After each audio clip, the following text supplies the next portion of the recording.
മോള് ഹരിതയോട് വാശിയും വൈരാഗ്യം ഒന്നും മനസ്സിൽ വെച്ചേക്കരുത്. എനിക്കതിനൊന്നും പറ്റില്ലമ്മേ.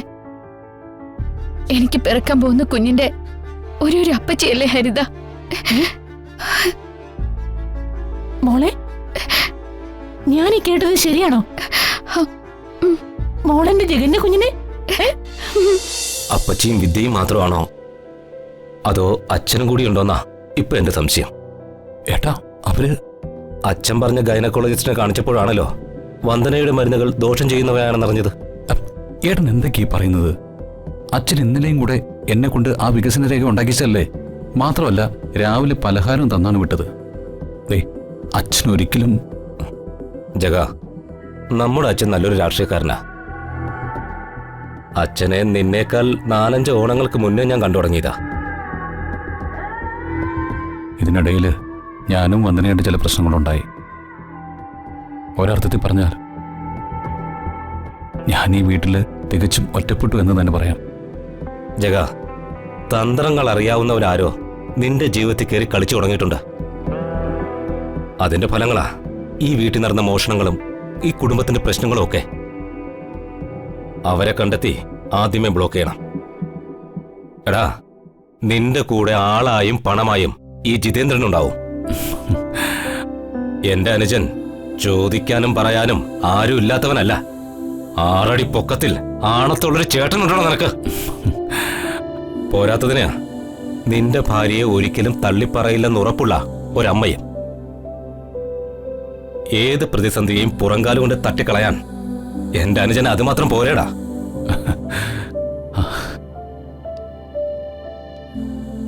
മതി, അത് മാത്രം മതി.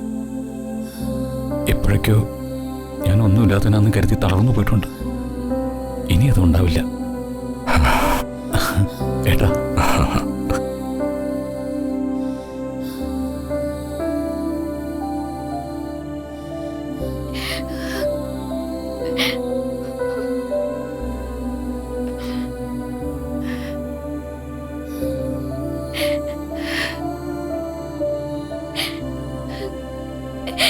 മോളെ,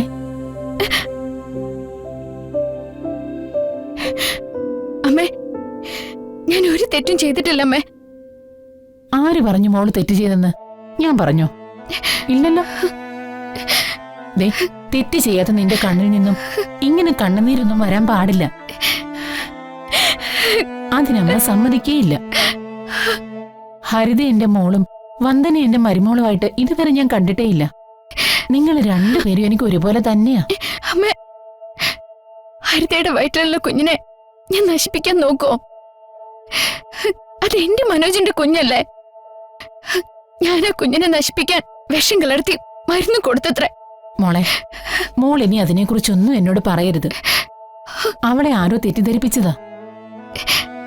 ഹരിത ഈ അവസ്ഥയിലായിരിക്കുമ്പോ അവളുടെ കാര്യങ്ങളും ഇഷ്ടങ്ങളും ഒക്കെ നോക്കാൻ അമ്മ അടുത്തില്ലല്ലോ എന്ന് കരുതി ഏട്ടത്തിയമ്മയായ ഞാൻ അമ്മയുടെ സ്ഥാനം ഏറ്റെടുത്ത് കാര്യങ്ങൾ ചെയ്തതാണോ ഞാൻ ചെയ്ത തെറ്റ്?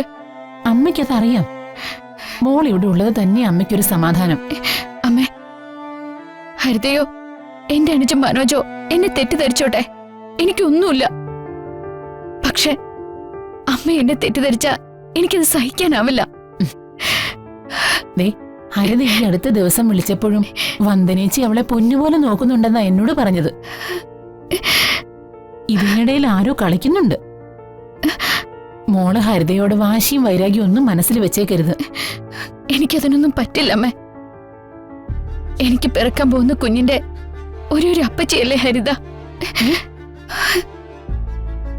മോളെ, ഞാൻ ഈ കേട്ടത് ശരിയാണോ? മോളെന്റെ ജഗന്റെ കുഞ്ഞിനെ? അതെ അമ്മേ.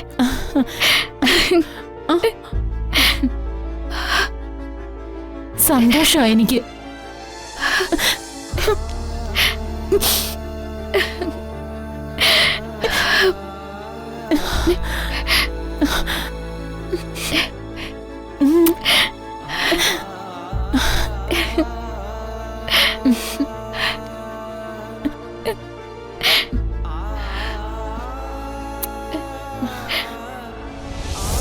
ചന്ദ്രികാമേ, ഹരിത എന്തെങ്കിലും പറഞ്ഞെന്ന് വെച്ച് ഞങ്ങളോട് വിഷമൊന്നും തോന്നരുത്. അവൾ അപ്പോഴത്തെ ദേഷ്യത്തില് എന്തെങ്കിലുമൊക്കെ പറഞ്ഞതായിരിക്കും. കാര്യങ്ങളൊക്കെ അവളെ പറഞ്ഞ് മനസ്സിലാക്കാൻ ശ്രമിച്ചിട്ടുണ്ട്. അവളത് എത്രമാത്രം ഉൾക്കൊണ്ടുന്നൊന്നും എനിക്കറിയില്ല. അവളുടെ കയ്യിൽ നിന്ന് വന്ന തെറ്റുകള് ചന്ദ്രികാമ്മ ക്ഷമിക്കണം. എന്താ ഇത്? അങ്ങനെ ക്ഷമ ചോദിക്കേണ്ട കുറ്റമൊന്നും ഹരിത ചെയ്തിട്ടില്ല. സങ്കടത്തിൽ ഹരിത എന്തൊക്കെയോ വിളിച്ചു പറഞ്ഞു എന്ന് വെച്ച് ഹരിതയെ സ്വന്തം മകളെ പോലെ ഞാൻ കണ്ടിട്ടുള്ളൂ. ഞങ്ങളും ഹരിതയെ അങ്ങനെ തന്നെ അമ്മയെ കാണുന്നത്. ഇപ്പൊ അമ്മയ്ക്ക് സമാധാനമായോ? ഹരിത ഇവിടെ എല്ലാവർക്കും വലിയ ഇഷ്ടമാണ്. പിന്നെ അവൾക്ക് ദേഷ്യം വന്നാൽ മുന്നിൽ നിൽക്കുന്ന ആരാണെന്നൊരു നോട്ടമൊന്നുമില്ല. ആരെയും എന്തും വിളിച്ചു പറയും. ആ സ്വഭാവമാണ് മാറ്റേണ്ടത്. ജഗ, എന്താ ഇത്? അമ്മ, രണ്ടാൾക്ക് ഇവിടുന്ന് ആഹാരം കഴിച്ചിട്ട് പോവാം. വേണ്ട മോളെ, പോട്ടെ. ഇനി ഒരു ദിവസം ഞങ്ങൾ എല്ലാരും കൂടെ വന്ന് ഉച്ചയൂണ് മാത്രമല്ല അത്താഴം കൂടെ കഴിച്ചിട്ടേ പോകത്തുള്ളൂ. അത് പറഞ്ഞാൻ പറ്റില്ല. ഇന്ന് ഊണ് കഴിച്ചിട്ട് പോയാ മതി. അല്ലെങ്കിലും ഞങ്ങൾ ഊണ് കഴിക്കാൻ വേണ്ടിയൊന്നുമല്ല ഇവിടെ വന്നത്. സുമലതാമ്മേ, കുടുംബത്തിൽ ഒരു കാര്യം നടന്നാ അത് വിളിച്ചറിയിക്കണം. അതൊരു സാമാന്യ മര്യാദയല്ലേ? ആ മര്യാദ പോലും ചന്ദ്രികാമ്മ കാണിച്ചില്ല. അമ്മേ, എന്താ ഇതൊക്കെ? ദേ, നീ മിണ്ടരുത്. അമ്മേ, എന്തു പറ്റി? പറ്റിയത് എനിക്കല്ല, നിന്റെ കെട്ടിയോൾക്കാ.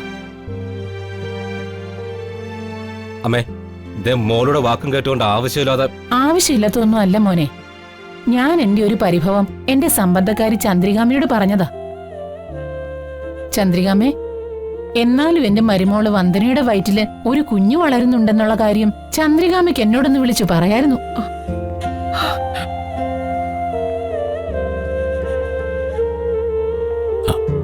അമ്മേ, അത് ഞാൻ... ഓ, ക്ഷമിക്ക് സുമലത്തെ. ജഗനോ വന്ദനയോ പറഞ്ഞിട്ടുണ്ടാവുന്ന ഞാൻ കരുതിയേ. ക്ഷമിച്ചേക്ക്. എന്നാ പിന്നെ എല്ലാരും ഒരുമിച്ച് മധുരമൊക്കെ കഴിച്ച് വൈകിട്ട് പോവാം. വേണ്ട മോളെ, ഇനി അമ്മായിയമ്മ പലഹാരമൊക്കെ ആയിട്ട് വരാം. ഇറങ്ങട്ടെ. ആളോട് വരുന്ന കാര്യം പറഞ്ഞിട്ടൊന്നുമില്ല. എന്നാ ശരി.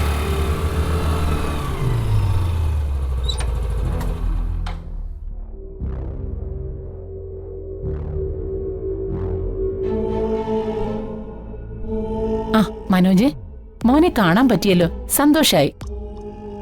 ഹരിത പറഞ്ഞതേ ഉള്ളൂ ഇപ്പൊ അങ്ങോട്ട് പുറത്തേക്ക് പോയതേ ഉള്ളെന്ന്. ഈ വീട്ടിലൊരു സമാധാനം ഇല്ലാത്തോണ്ട് പുറത്തേക്ക് പോയതാ. മനോജെ, എന്താ ഇങ്ങനെയൊക്കെ? പിന്നെ ഞാൻ എങ്ങനെ വേണം?